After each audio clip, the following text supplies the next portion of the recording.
kita telah sebagai susulan kepada penggubalan akta kredit pengguna tersebut, kita sendiri telah membuat pindaan kepada akta sewa beli. Dan pindaan itu juga telah diluluskan di kedua-dua dewan. Korang, jom ambil tahu. Hai semua, Zu kat sini. Tahu tak, bermula 1 Jun 2026, Akta Sewa Beli Pindaan 2026 akan berkuat kuasa. Apa manfaat pada pindaan akta ni? Fokus utamanya ada 3. Pertama, nak sistem pinjaman yang lebih adil dan terus. Kedua, nak lindungi hak kita sebagai pengguna. Ketiga, kita nak sokong transformasi teknologi digital. Jom tengok apa perubahan utama akta ini. Sebelum ini, kita guna sistem flat rate ataupun kadar rata dan rule of 78 yang selalunya buatkan kita bayar faedah lebih tinggi, tapi baki hutang prinsipal lambat sangat nak turun. Kalau nak settle awal pun bakal tetap rasa tinggi.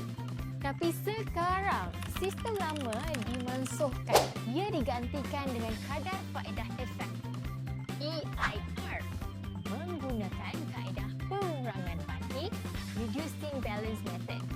Maknanya, faedah korang dikira berdasarkan baki pinjaman semasa. Lebih awal korang settle bayar, lagi banyak jimat faedah yang dikenakan.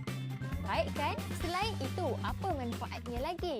Kita juga beralih ke arah transformasi digital.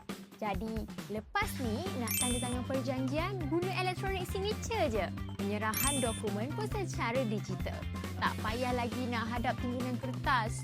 Proses pun jauh lebih cepat dan mudah. Lebih mudah untuk kita berurusan. Di samping itu, pindaan ini turut perkenalkan keperluan pelaksanaan usaha ke digital bagi pengesahan identiti peminjam, jadi boleh kurangkan resiko penipuan. Bila dah buat pindaan, ekosistem kredit kita kini lebih berintegriti dan jauh lebih telus berbanding sistem lama. Ingat, 1 Jun 2026 adalah tarikh kuat kuasa Akta Sewa Beli Pindaan yang baharu. Nak jelas, korang baca kenyataan media di media sosial KPDN. Sebarkan info ini supaya tak ada lagi yang terkeliru. Dan macam biasa, kalau nak tanya apa-apa, korang boleh je tinggalkan komen kat ruangan di bawah.